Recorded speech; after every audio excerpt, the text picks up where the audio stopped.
the news, of course, hitting right during the middle of a campaign for governor, and one of the candidates is joining us now. Charlie Baker, I was saying this a couple of hours ago. Mayor Tom Menino enjoyed a very unique and special relationship with not only Martha Coakley, but with you as well. I know how much he meant to you.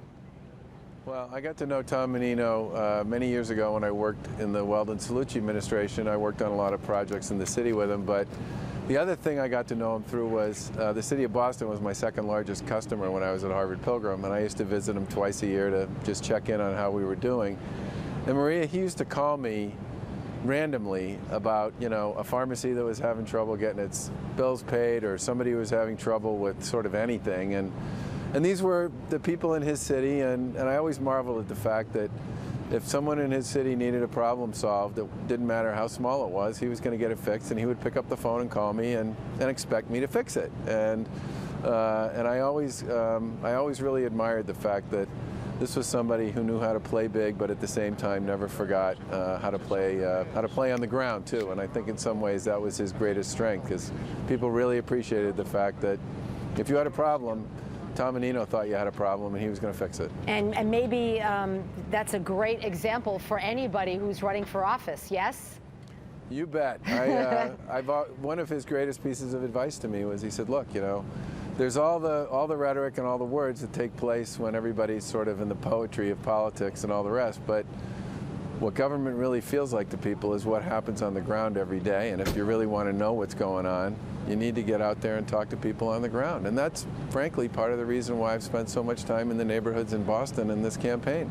And by the way, I've also seen his work. I've seen the parks and the gardens and the right. and the fruits and vegetable areas and the Main Street redevelopments that just run the length of all those neighborhoods in Boston, and that's a legacy of his that will last forever. And like many people, I certainly knew he was sick. I like many people, was still stunned to hear the news this morning, and my thoughts and prayers obviously are with Angela and with the rest of their family. Of course, all of us.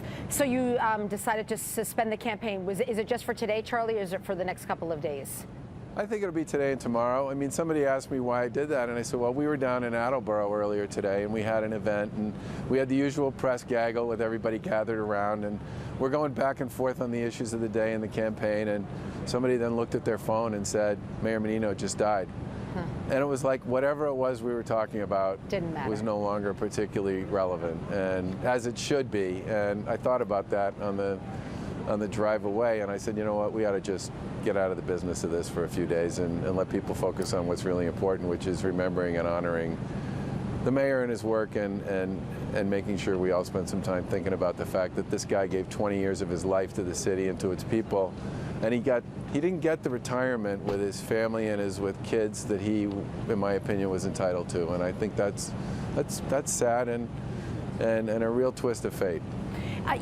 Charlie, I think it's sad too, but as you know the mayor, I know the mayor, I think that he had a full life, and I think that, yes, he probably would have loved to have been with Angela and the grandkids, but I think he would have said, look, I did everything I could for the constituents of Boston, for the people who I served and who I love so much. And Angela was okay with that. She knew that she had to share Tom Menino with everybody else, every weeknight, on the weekends, 7 days a week, no matter what. And I would say that he passed proud and knew that he did what it is that mattered to him. And yes, and being with Angela and his family and his grandkids, who he loves so dearly, that really mattered to him too. But I think that it was a life well lived. Oh, absolutely. And let's face it, Maria, there's nobody who liked being mayor more than Tom Menino did every single day for 20 years. He demanded, he did. And you know what I love too, Charlie? I love that how he had, he had that cane, and he didn't want to walk around with a cane. He was a proud guy. He just wanted to walk on his own 2 feet. He needed the cane, so what does he get? A baseball. And the Red Sox, and he just had a flair and just a unique way about him. And where you're standing now is City Hall. I used to say to him all the time, that's the worst building ever. Get rid of it. And he'd say, get out of here. Don't bother me with stuff like that. But it did bother me. You worked right up the street from there. You want to work right up the street from there as governor. But but they connected because, as says the mayor, he definitely had huge influence up at the State House. Am I right? Oh, absolutely. And let's face it, the city of Boston has outsized influence to begin with, as it should, given it's the hub of the region. But the mayor was so important because of his ability to actually follow through and execute. I mean, let's face it.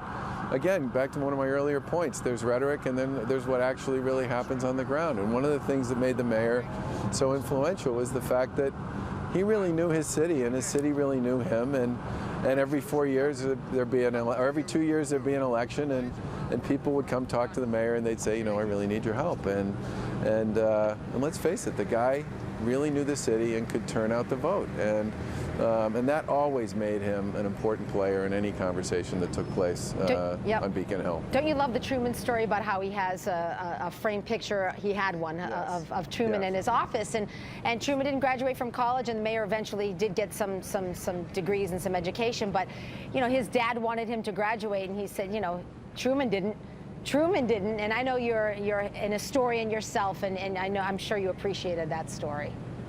Well, I think the great thing too about Truman was the buck stops here was the sign he had on his desk, and there's never been anybody, I don't think, who more lived that particular notion every single day than Tom Menino. He took everything that happened in the city extremely personally, and that was part of what made him so great. What are you going to learn from Tom Menino, Charlie Baker?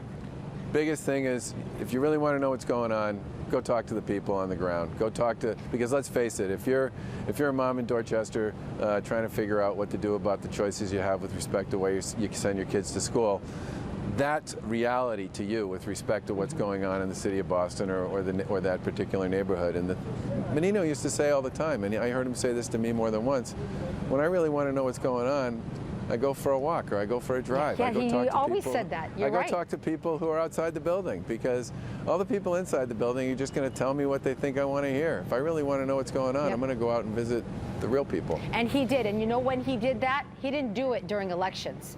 He did it all the time. He did it all the time. He did it all the time. That's exactly right. Every day. He didn't just do it when he was running for something. Yep. It's interesting. Marty Walsh was standing right there just a short time ago, and he said, you know, he said beautiful things about Tom Menino, and he said, you know, one time Tom said to me, they were going back and forth, and he said, hey, slow down a bit, listen a bit. And I'll tell you, Tom Menino has said that to me before, and I think we can all learn from that. I think listening is something that he was brilliant at. My dad always used to talk about people. He'd say they either had a really good transmitter or a really good receiver, okay? Tom Menino had a great receiver. He heard what people said, and he managed to take what he heard from people every single day out there and turn it into policy and program, and the result is the marvelous city that Boston has become under his leadership. People first and then policy. Gubernatorial candidate Charlie Baker, someone who's known Mayor Tom Menino for many, many years and worked with him in different capacities. Thank you so much for sharing your thoughts with us, Charlie. I appreciate it. Good to see you. Take care, Maria.